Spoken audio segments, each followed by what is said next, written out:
Mga kababayan ating tunghayan, kung paano iniisa-isa ni VP Sara, kung paano siya binalahuran ng mga kalaban sa politika, lalong-lalo na sa Kamara at ng nasa Malacanang, sa kanyang panayam ng mga kilalang mga vlogger sa programang Ibalik, ang tapang at malasakit. At ngayon ating tunghayan kung paano, himay-himayin ng ating VP Sara ang mga kwento, kung paano siya sinisiraan at gustong pabagsakin ng kanyang mga kalaban sa politika.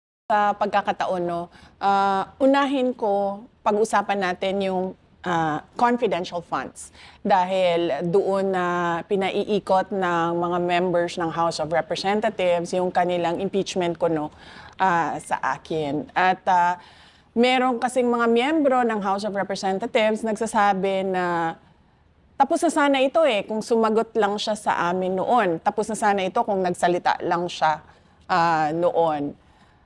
Pero hindi kasi makatotohanan yung sinasabi nila na hindi ako sumagot. Kasi kung maalala ninyo, noong nagbukas sila ng hearings in aid of legislation sa Committee on Governance ng House of Representatives, makikita nyo doon, noong unang-unang hearing, nandoon ako para sumagot. Nagbigay ako ng opening speech, sinabi ko sa kanila na ito ay fishing expedition sa kawalan ninyo ng ebidensya sa paggamit ng confidential funds. Tapos, ginawa nilang malaking issue yung hindi ko pag-oath. Hindi malaking issue yon dahil nakalagay sa rules nila at binasa ko paulit-ulit yung rules ng House of Representatives. Kinonsulta ko pa ang isang abogado, dalawa kami nag-usap. Sabi ko, nakalagay dito, witness lang ang mag-oath. Ang resource persons ay hindi kailangan mag-oath. Pwede kang mag-cooperate, pwede kang sumagot, pwede kang magsalita, pero hindi mo kailangan mag-oath. So yun yung pinaglalaban ko doon. Kasi may rules kayo, sundin naman natin kung ano yung rules ng House of Representatives.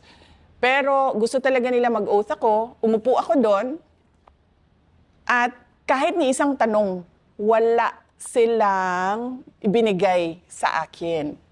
Napapansin ko na lahat ng tanong nila doon na sa ibang resource persons. So nagpaalam ako kasi sinasayang nila yung oras ko doon . So nagpaalam ako sa chairperson ng Committee on Good Governance. At sinabi ko, alis na ako.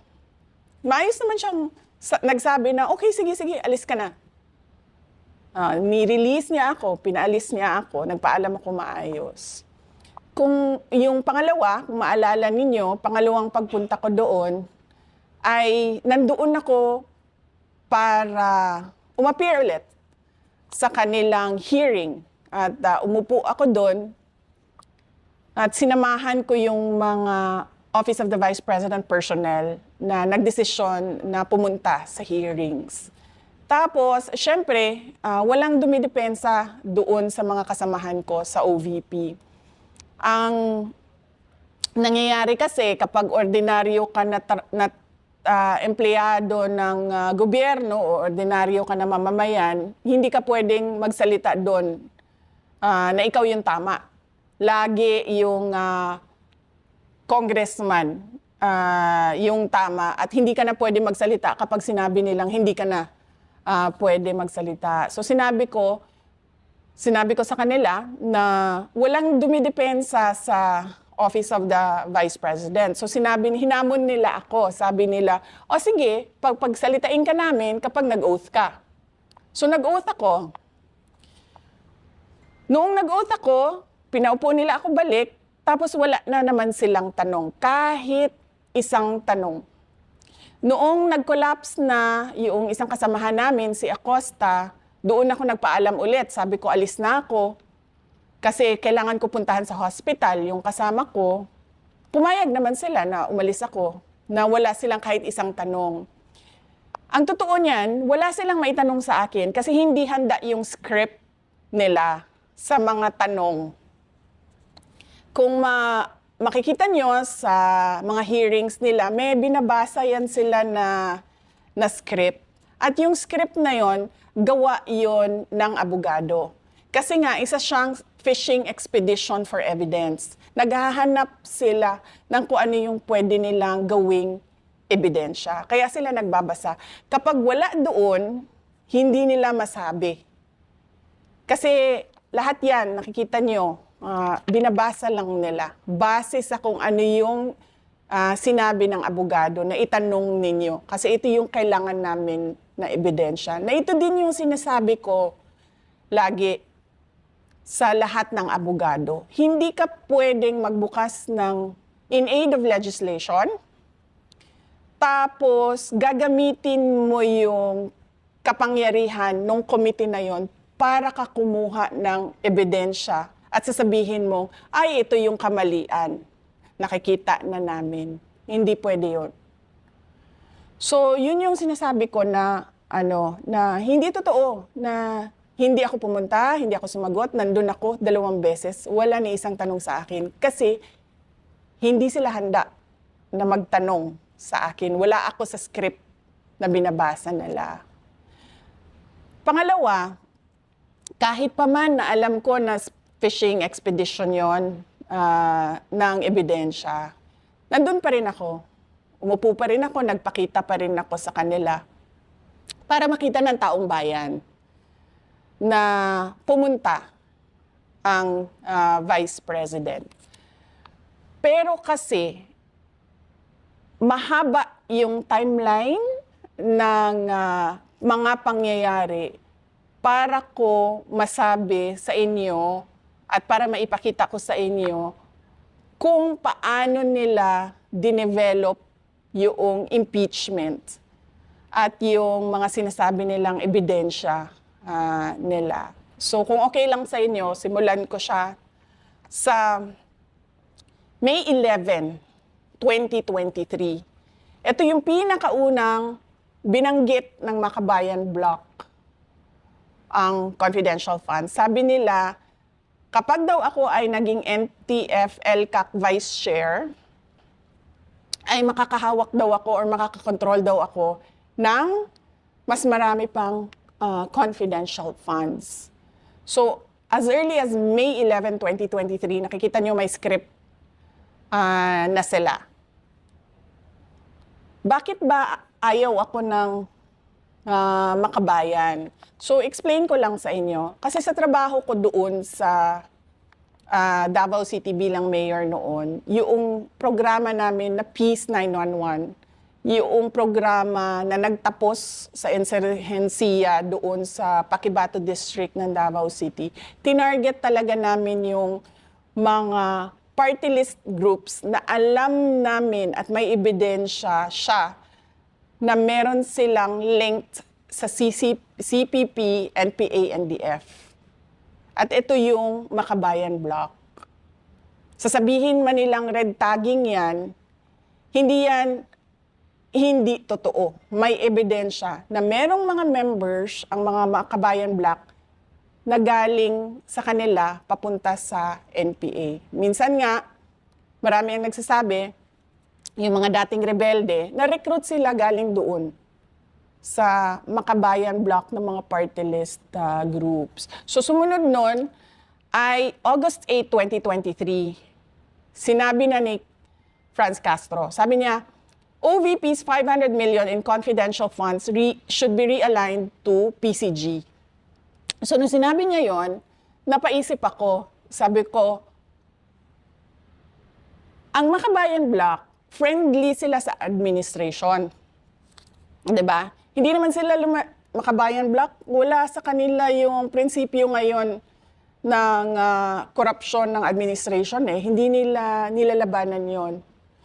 So nung nakita ko na nagsalita si Franz Castro kontra sa isang cabinet secretary, sa isang kaalyado ng administrasyon, naisip ko, may go signal ito na kalabanin niya yung 2 opisina. So, merong nagsabi sa kanya na okay lang atakihin mo yung cabinet secretary namin at yung kaalyado namin. So, doon ko unang nakita, sabi ko, papakialaman nila yung budget. Sumunod noon, nung August 24, 2023, makikita ninyo sa timeline, nagsabi na sila, kailangan investigahan yung 125 million na confidential funds. Sumunod nun, August 25, one day after, sinabi nila, may impeachment complaint kami kay Inday Sara sa confidential funds.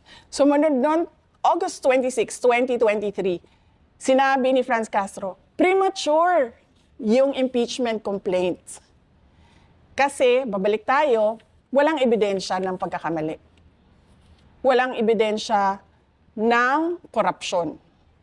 Wala silang makitang mali sa paggamit ng pera. Sumunod nun, August 29, 2023, Makabayan Bloc vows to question Sara Duterte over confidential fund use. So makita mo na dito, naghahanda sila para sa budget hearing at yung mga tanong nila doon. Pagkatapos nito, makikita nyo, September 4, 2023, Makabayan Bloc, why 2.3 billion ang budget? Bakit daw 2.3 billion ang budget ng Office of the Vice President? Nung nag-appear si Franz Castro sa hearing ng Commission on Audit, sumunod na araw nun, September, or a few days after, September 14, lumabas yung unang-unang Audit Observation Memorandum sa confidential funds ng Office of the Vice President. So makita mo yung timeline. Binuksan nila yung usapan ng confidential funds. Pagkatapos, kinestyon nila bakit may confidential funds. Ngayon, dahil sabi niya, still premature. Nagsalita sila sa hearing ng COA at yung COA naman nagbigay ng AOM. Ito muna ma'am, question muna tayo. Doon muna tayo sa first part. Kasi tila, lahat ng galaw ng impeachment ay from Makabayan Bloc or from these left-leaning Congress or representatives. Pero may part din kasi na lumabas na picture na si Romualdez nakikipag-meeting sa kanila. Do you think na doon meron partisipasyon si Romualdez at inutusan sila? Oo. Totoo yan. Kasi makukuha mo yan sa sinabi sa privilege speech ni Senator Francis Escudero na si Martin Romualdez ang mastermind ng lahat. Kung maalala ninyo, noong nakaraang taon, September 29, 2025, nagsalita si Senator Escudero at sinabi niya yon. At tama ka, kasi pagkatapos nung AOM ng COA sa OVP, September 14 yon, nagsalita na si Stella Kimbo. Dito nanggagaling yung narrative na inubos ng 11 days. Si Stella Kimbo na yon, hindi na ito kaparte ng Makabayan Bloc. Kaparte na ito ng grupo ni Martin Romualdez. Ayan na yung let's stick to the plan. Yan na yun. Yung let's stick to the plan, yun yung kulang pa yung kulang pa yung kanilang ebidensya. So ang ginawa nila, tatanungin natin sa budget hearing yung confidential funds. Na sinasabi naman namin na kung maaalala nyo, mag-isa akong pumunta doon, hindi ko pinasama yung mga tiga Office of the Vice President. Kasi may nagsabi na sa akin galing sa House of Representatives. Sabi niya, mapapahiya yung opisina ninyo. Sabi ko, okay, sige. Sabi ko sa mga kasamahan ko sa OVP, sabi ko, papahiyain tayo So sabi ko, wag na kayong pumunta. Kasi mga ordinaryong empleyado ito, hindi naman itong mga politiko, wala silang power at all. Tapos aatakihin sila, syempre, ng publiko, di ba? Kahit hindi totoo yung mga akusasyon. So sinasabi ko doon sa budget hearing, wala kaming request ng confidential funds. Pero bakit kayo nagtatanong tungkol sa confidential funds? Dalawang tanong lang doon ang hindi confidential funds. Lahat yun, puro confidential funds, na wala naman sa budget proposal ang confidential funds. So, makikita mo, nagsalita na si Kimbo. Dito nanggaling yung narrative na, inubos ang pera, nilustay ang pera ng 11 araw, 11 days. So, dyan nagsimula yon. Tapos, sumunod na yung September 25, 2023. Yan na yung sinasabi ko sa inyo, may kinalaman si Martin Romualdez dahil yung Makabayan Block, nakipag-meeting sa kanya, sa opisina niya. Nag-meeting kami, sila naman yung nagsabi publicly. Nag-meeting kami patungkol sa confidential funds. So dun na semento yung partnership, kumbaga, ni Martin Romualdez at nung Makabayan Block. Na kung makikita ninyo, pagkatapos ng September 25, lumabas October 3, 2023, ang pangalawang AOM ng Commission on Audit. Kasi, paniwala ko, yung unang AOM, nakita ng Commission on Audit, wala tayong makukuhang ebidensya dito. Dadagdagan natin yung AOM. Gagawin nating, papahirapan natin sila na mag-comply ng documents. Bigay tayo ng isa pang AOM para may makuha tayong ebidensya. Ma'am, pwede natin explain ko ano yung AOM sa mga hindi Okay. nakakaalam po Yes. ng AOM. Opo. Ang AOM ay ito yung Audit Observation Memorandum. Na kung makikita nyo sa Office of the Vice President, lahat ng AOM namin, nasasagot namin. Kaya namin nakukuha yung unmodified opinion. Kasi wala naman kasi talaga kaming ginawang katiwalian. Nagtrabaho lang kami ng maayos sa Office of the Vice President. So ito yung binibigay nila ng Commission on Audit kapag meron silang mga tanong sa budget ng loob ng isang opisina. Tapos ikaw naman na doon sa OVP, sasagot ka. O ito yon, yung tanong mo, ito yung sagot niyan. Ito yung sagot. Pero makikita nyo dito, nasagot namin lahat. Meron kaming notice of dismissal sa timeline. Makikita nyo rin kung kailan lumabas yung notice of dismissal. So nag-meeting sila, Martin Romualdez, Makabayan. 8 days after, lumabas ang pangalawang AOM. Noong, syempre alam ko na na impeachment ito. Kasi lahat ng mga tao sa loob ng House of Representatives, naririnig naman nila yung usapan sa loob Tsaka yung mga tiga Mindanao, nagkukwentuhan yan. So merong isang tiga Mindanao na nirecruit siya. Sabi sa kanya, dito tayo, Martin Romualdez for President. Tapos, sabi nung kinausap, sabi niya, kasi yung kumausap sa kanya, isang congressman din na tiga Mindanao. Sabi niya, paano si Sara? Si Sara yung kandidato.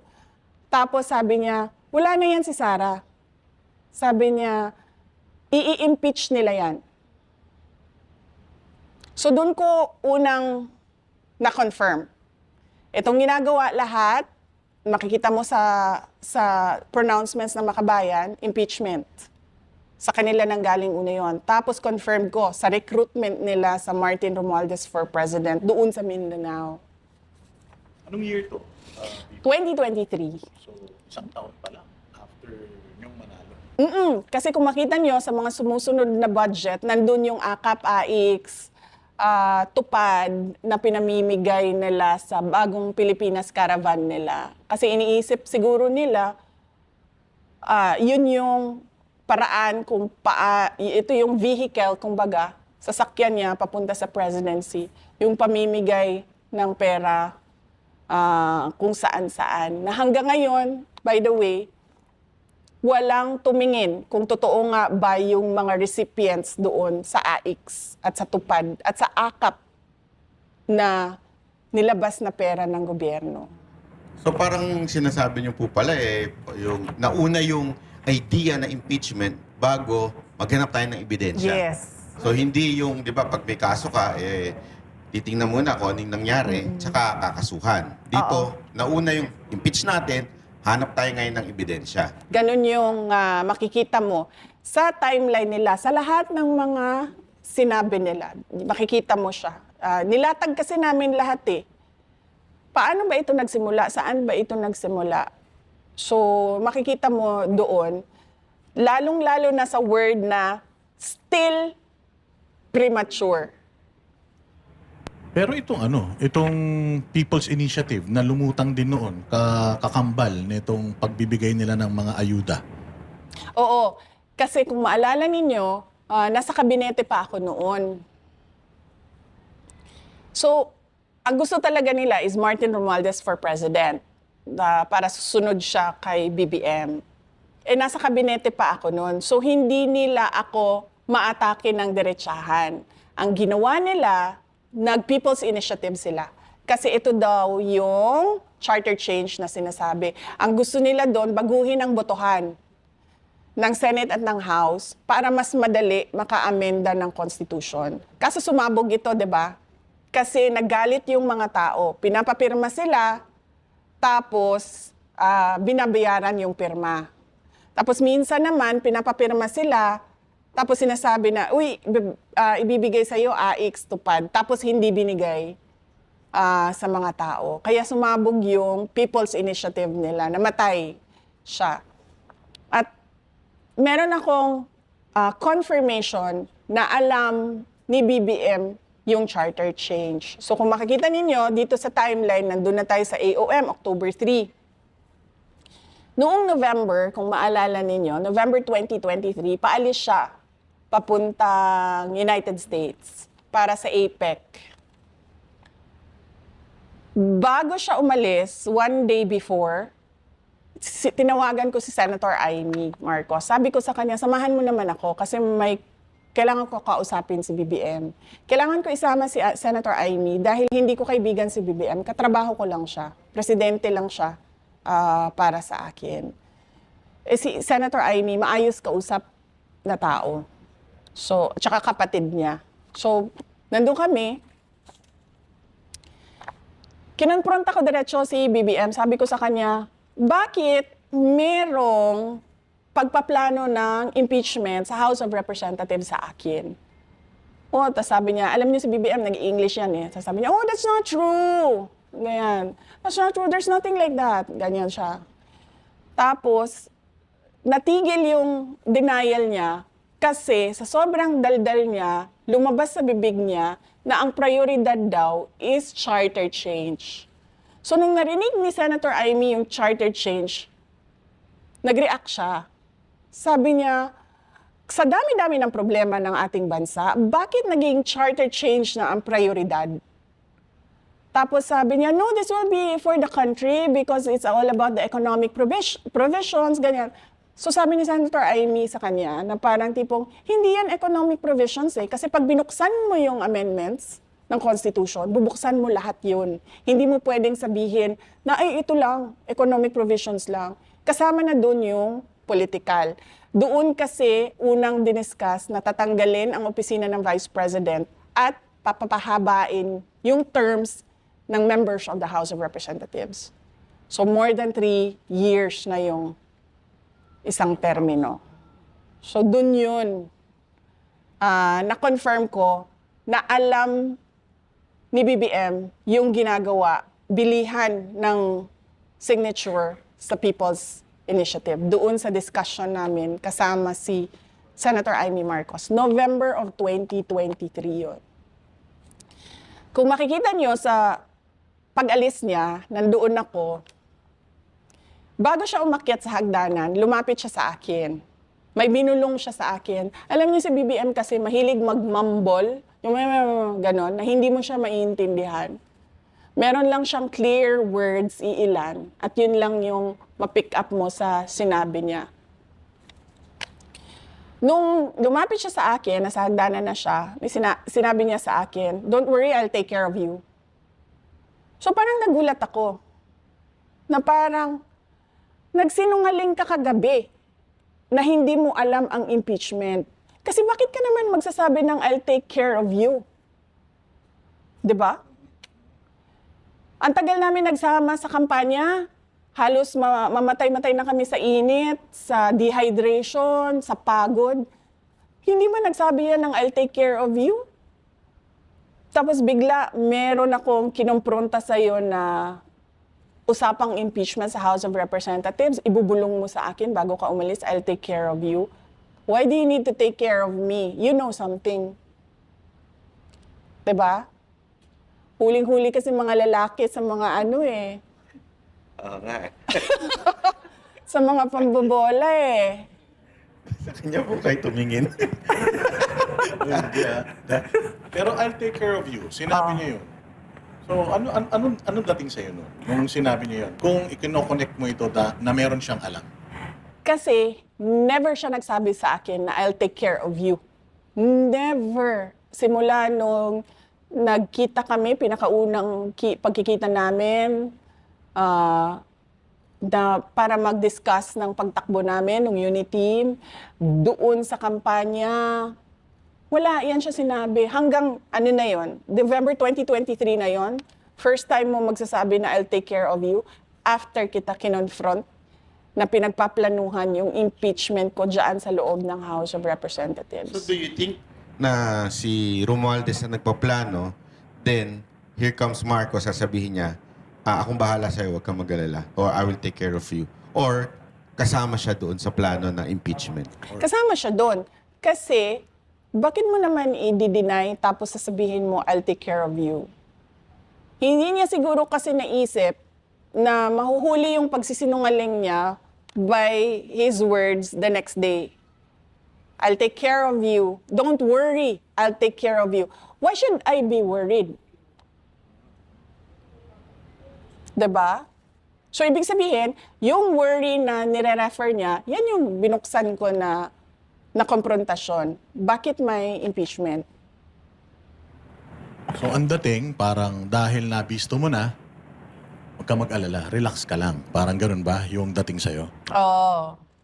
Akong bahala sa'yo. 'Di ba? I'll take care of you. Akong bahala sa'yo.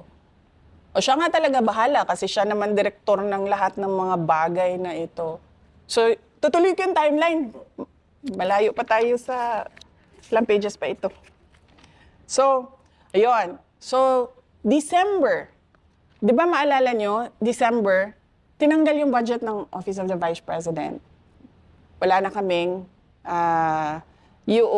yung sabi ni Franz Castro, bakit 2.3 billion? Pagdating ng December, paglabas ng budget, approximately 700 million na lang yung OVP budget. Pumunta, nalaman niya na nasa Davao ako. Pumunta siya sa Davao, si BBM. Tapos, akala ko ang pag-uusapan namin ay yung pagtanggal ng budget ng OVP. Nung nakumakain na kami, walang sinasabi. Puro walang kwentang usapan na hindi mo alam saan papunta yung biglang ang pag-uusapan, rice fields, sa susunod yung swahe na kinakain. Ganun, okay, sige. Parang ako, uuwi na tayo, sayang yung oras natin dito. So, kumakain sila.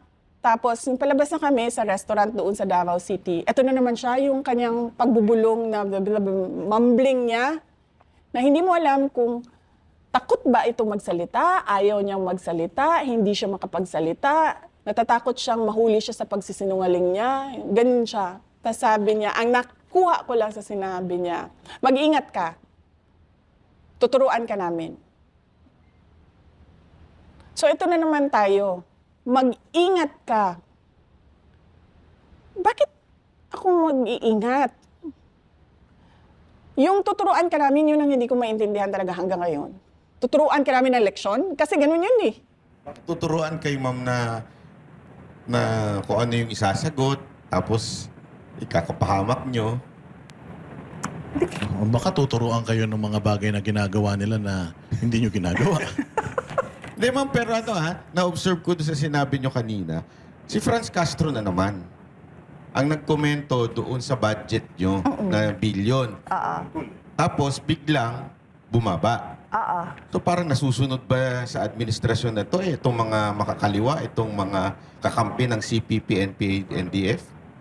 Parang ganon. Pagdating sa Duterte, nagsasama-sama sila ngayon pagdating kontra Duterte. Naiintindihan ko ang Makabayan Block kasi sabi ko nga sa inyo, may programa kami doon na tinapos talaga namin yung insurgency. Kasali sila sa Saan sila? kasali sila. Wala yung stronghold nila sa Davao City, yung Paquibato District.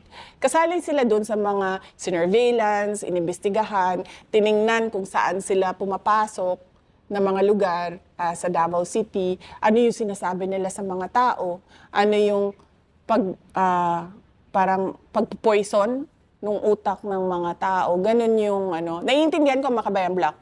Paano ba sila mag-operate sa Davao? Lalong-lalo na itong party list nila, yung ACT teachers. Oo, ang Makabayan kasi 'di ba is Bayan Muna, Anak Pawis, Gabriela, Kabataan, tsaka ACT teachers. Ang malakas sa Davao ay noon nung nandiyan pa yung mga leaders nila, Bayan Muna, Anak Pawis, tsaka Gabriela. Yan yung malakas sa Davao noon. Paano sila? Pumupunta sila sa mga depressed areas. Yung mga tao ba na madali mo makumbinsi? Kasi panghahawakan na lang nila kung ano-ano ang any kind of hope na makita nila na tanggal sa kanila sa kahirapan. Doon sila pumupunta. Mga indigenous peoples, tribes, sa mga low-income families, sa mga informal settlers. Dito sila nagre-recruit ng mga kasamahan nila. Pag na-recruit nila, saan po nila dadalhin ito? Sa Davao City, kasi ganito, pag meron kaming nakukuha or nakakausap, hindi sila tiga Davao City, doon sila nakuha sa Davao Oriental. Lagi yan. Davao Oriental, Compostela Valley, or as far as Surigao del Norte, tsaka itong kapitbahay namin, Agusan. Diyan sila nare-recruit, nadadala sila sa Davao. Kasi pala, sa kanila, palitan, hindi ka nag-ooperate doon kung saan ka galing. So, galing kang Davao Oriental, dadalhin ka sa Davao City.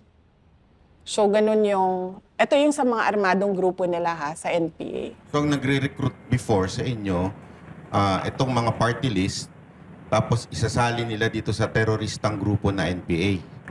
Oo. Pero hindi mo kaagad makita yon kasi hindi lahat Hindi lahat ng nire-recruit nila ay umaakyat ng bundok. So, ang makikita mo lang, karamihan, mukhang matitino.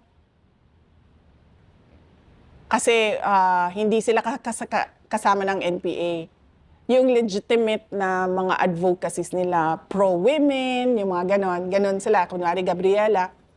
Pero yung iba doon, dahan-dahan ng hinihila papunta sa bundok. Kaya may makikita kayo ng mga namatay sa military operations na nagtataka na lang kayo na wala.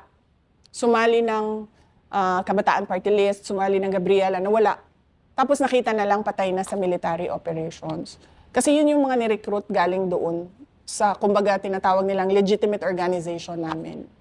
Galit sila kasi hindi ko pinapayagan yung ganon. Galit sila kasi hindi mo talaga ako madala na pwedeng sabihin mo na lang tulad ng ibang mayor na tumahimik ka na lang or takutin tulad ng ibang mayor na parang, hindi ka mananalo dito sa lugar namin kung hindi ka magbabayad. Sa akin, hindi. Okay na matalo ako. Hindi lang ako sasama sa kausa, sa cause ninyo. Pero bilang mayor ng Davao City, gaano kayo kakritikal dito sa mga sa mga organisasyon na to? Critical ako pagdating sa recruitment nila. sa mga tao papunta sa pagiging NPA. Pero sa kanilang freedom of speech, hindi ko yan kailanman pinakialaman. Pinapabayaan ko sila magsalita, magprotesta, at kung mag-rally, magprograma sa Davao City. Walang makakapagsabi sa kanila na pinigilan kami. Doon lang ako nagre-respeto sa freedom of speech. Labas doon yung mga illegal na ginagawa nila bilang isang terrorist organization ng mga NPA. Hindi talaga ako tumatahimik. So talagang palang ugat malalim na. Ika nga, Sa Makabayan, malalim. yes. Sa Makabayan. Kaya ito ang pumayag ng kay Martin na kayo ay pa-impeach. Hanggang ngayon, sila pa rin ang namumuno sa impeachment ninyo. Yes, kung makikita nyo, meron silang endorsement. And when ng you were impeachment. mayor, masasabi mo ba na yung confidential funds mo noon nagamit dito? Merong portion, hindi lang kasi sa terrorism ginagamit ang confidential funds. Ang confidential funds, lahat ng national security issues na kailangan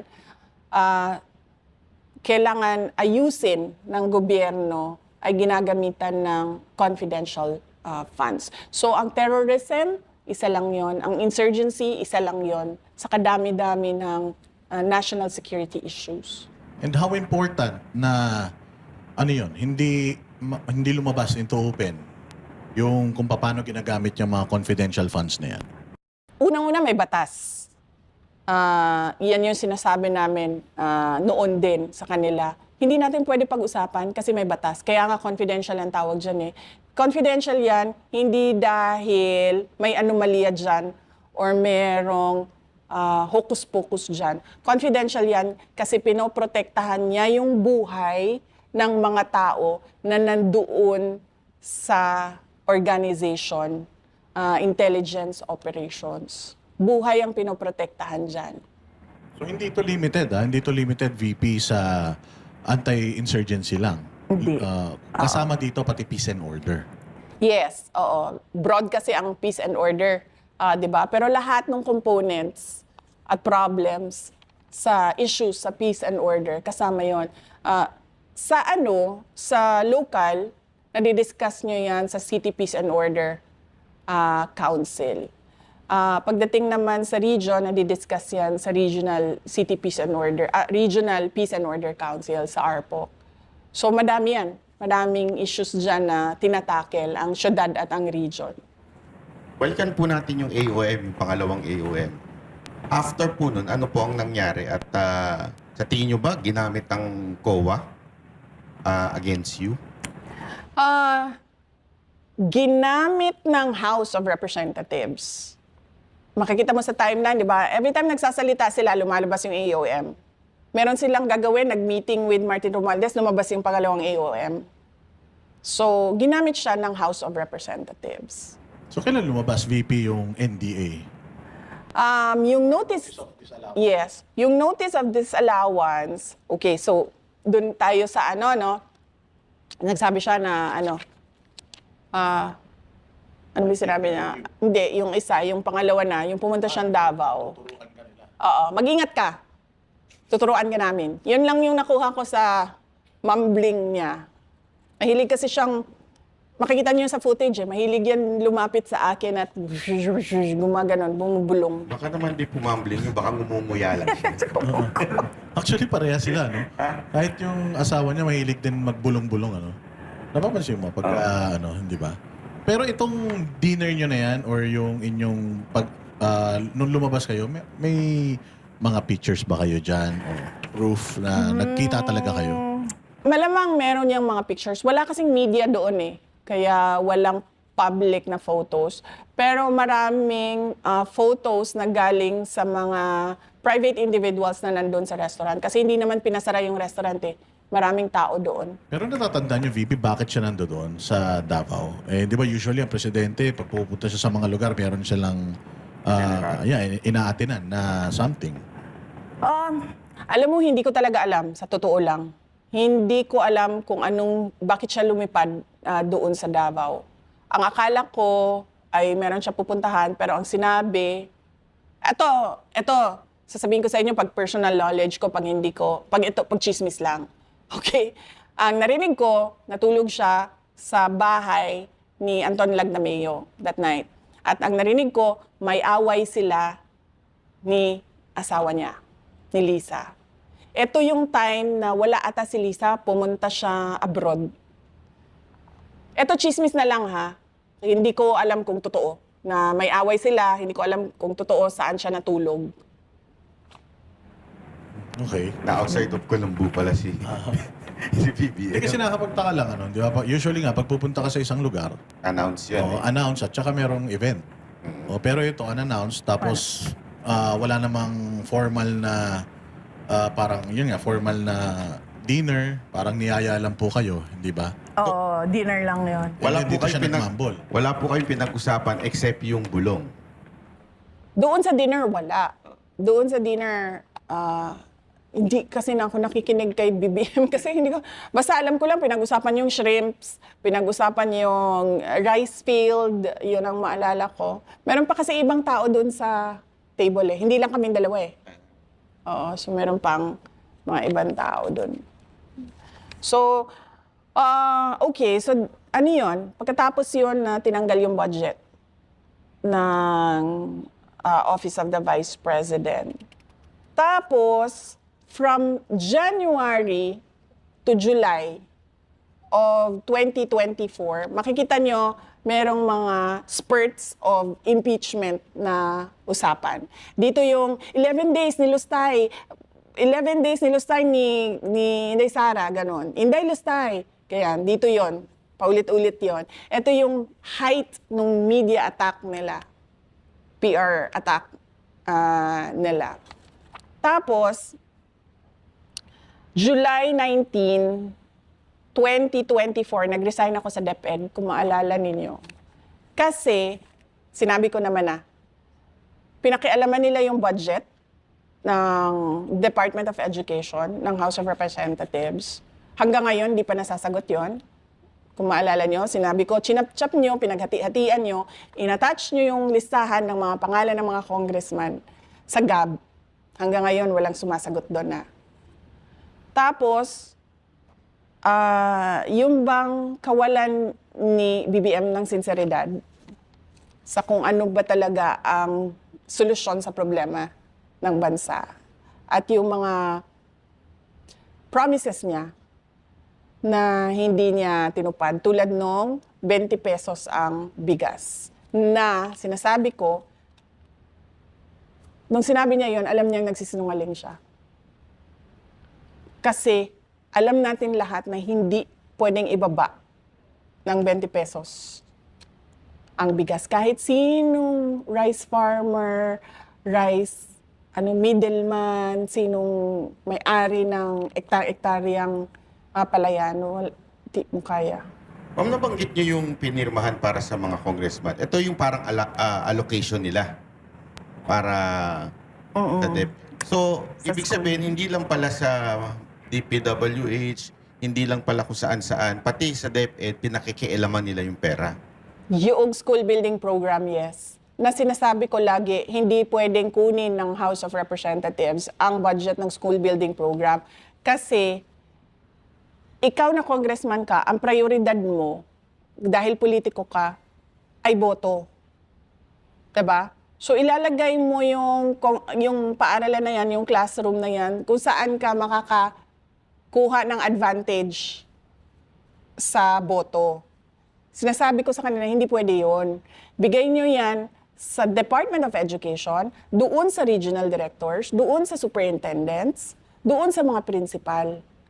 Kasi sila yung nakakaalam talaga ng totohanang pangangailangan doon sa baba. Madaling salita, hindi po kayo nag-ibin, kaya medyo nag-init talaga lalo ang ulo ng mga to sa inyo. O hindi talaga. Hindi ako papayag na babuyin nila yung trabaho ng Department of Education. So naisip ko, since ganyan ang ginagawa niyo sa budget, tapos ako pa rin yung aatakihin ninyo, Kasi walang ginawa yung Department of Education, kahit meron naman, kahit ginawa na yung matatag agenda na susundan na lang ng lahat para merong accomplishment yung administration, sabi ko, kayo na lang. Kayo na gumawa niyan, kayo na ang pumirma niyan. Ayaw ko pumirma. Ito po ba yung dahilan kung bakit walang natayong masyadong classroom? Naku, hindi ko alam sa kanila. Hindi ko alam sa kanila at saka yung pagda-download ng pera sa local government unit para sa para sa pagtayo ng mga classroom. Galing sa isang politiko, congressman, ibigay mo sa isang politiko, mayor, governor, ano mangyayari doon? Boto din, 'di ba? Boto ko rin ang uunahin ko. Kasi politiko eh. Ang politiko naman hindi yan kalahati. Siguro ang politiko, sa mga kakilala ko, merong mga 100% nag-iisip ng boto lang. Meron dyan 75% nag-iisip, okay 25 para sa kaayusan ng lugar, 75% para sa boto ko. Ganun ang mindset ng politiko. Paano ba ako makakabalik sa posisyon ko? Nung umalis ka sa Department of Education, hindi mo ba naisip na pag iniwanan ko to, magagawa na nila yung mga gusto nilang gawin? Versus kung nandito ako, mapoprotektahan ko pa yung kapakanan ng mga estudyante at ng mga proyekto. Totoo yan. Naisip ko yon. Sabi ko, kung aalis ako dito, hindi ko na magagawa yung tama.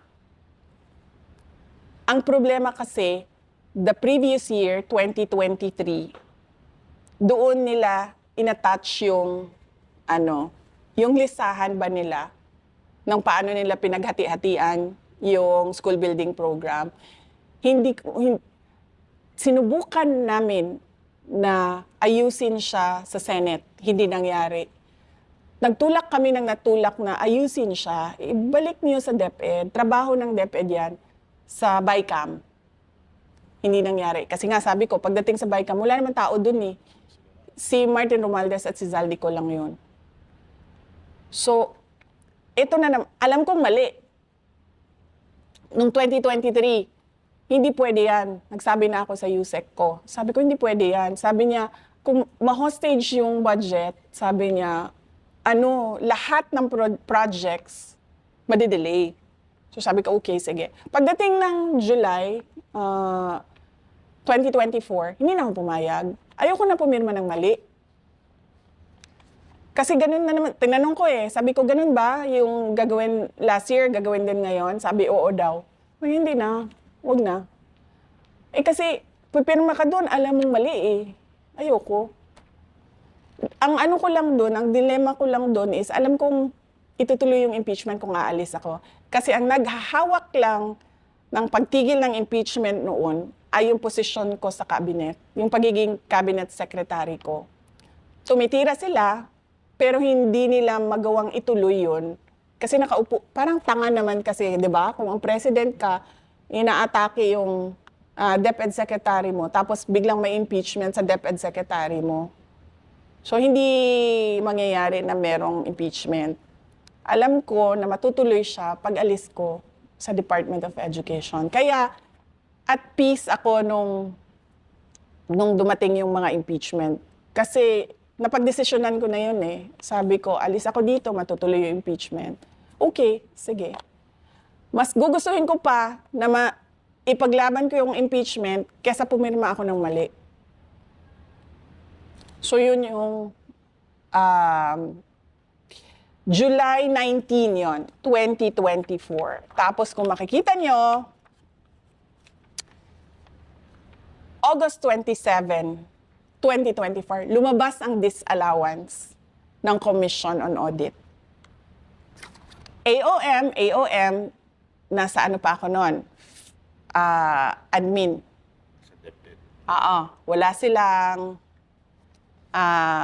Wala pa silang ebidensya. So, gamitan natin to ng AOM. Umalis ako sa DepEd, nag-resign ako, lumabas ang disallowance. O, ito yung ebidensya nyo. So yung pangalawang AOM ang nag-trigger nung notice of disallowance. Halo-halo na siya eh. Halo-halo na siya. Pero yung sa notice of disallowance, ito na lang yung mga parts na sinasabi namin, ito yung mga papeles diyan. So reconcilable siya. Meron kaming motion for reconsideration na na parang tipong nasasagot ng mga submissions na ito yung hinahanap ninyo na supporting documents. At hindi yun sinasabi doon sa mga pagdinig sa Congress.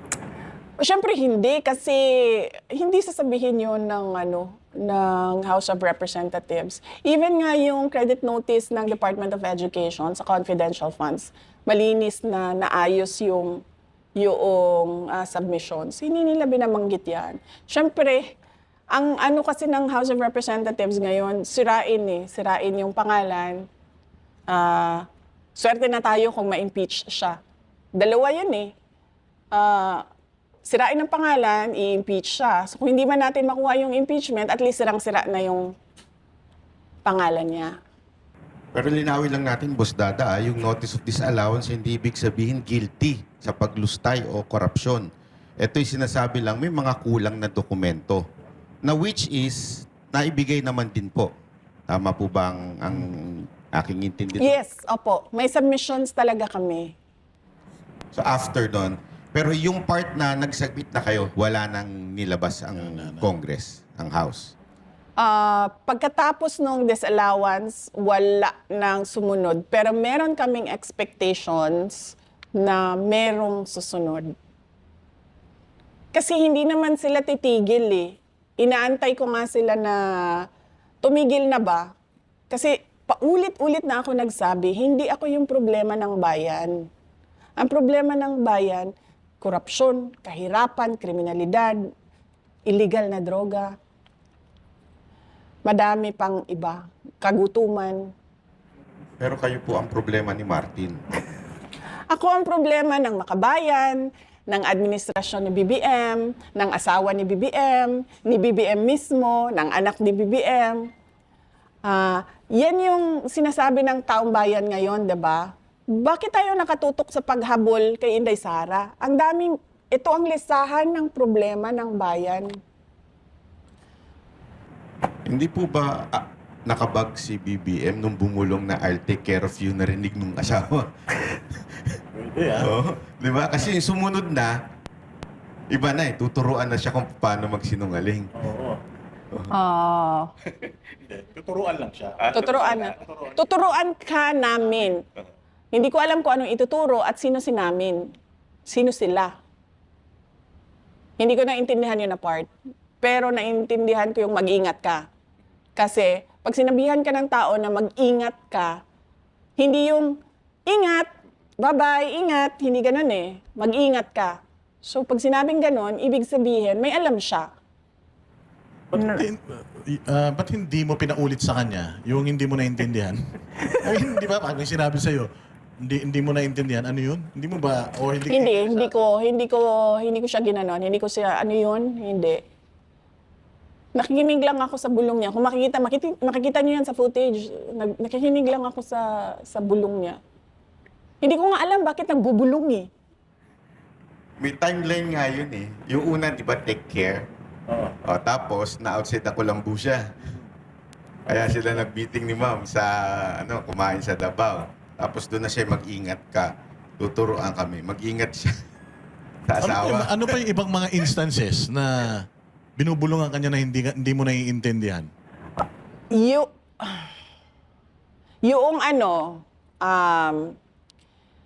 kung maalala nyo, nagpa-interview yung asawa niya sa isang media person. Nagpa-interview. Doon, tinreten niya ako, di ba? She crossed the line. I don't like her. Bad shot. Bad shot siya. Ano pa yung sinabi niya? Isang tawag lang yan sa Romania. Oh, parang may ganun siya. Yung mga ano niya. Tapos ako, parang nagulat ako noon. Sabi ko, bakit ito siya nakikialam sa trabaho? Trabaho ko. Ito pa yung before ako nag-resign, ha. Tapos nagkita kami ni BBM noon. Graduation ng PNPA sa Cavite. Ito na naman siya. Bumulong na naman siya ng hindi mo maintindihan. Tapos, sabi, nakuha ko, narinig ko, galit eh. Yun lang yung na-pick up. Ito na yung pangatlong bulong. Yes, ito na yung pangatlong bulong. Kasi 2024 na ito. 2024, ito April or May. Hindi nyo ba naisip na pinagpaplanuhan kayo ng asawa? Parang galit na galit sa inyo yung asawa? Nilang lahat. Alam ko naman na galit yung asawa sa akin eh. Kasi noong hindi pa niya ako kilala, nag-miss-send yan sa akin, ang asawa niya. Hindi kami magkakilala ha. Isang beses, birthday ni BBM, September si BBM, di ba, no? Isang beses, matagal na ito, hindi kami magkaibigan, hindi kami magkakilala. Bigla yan ng message sa akin, hi, this is Lisa, and Bongbong's birthday is coming up in September, ganyan, may I request a video from you?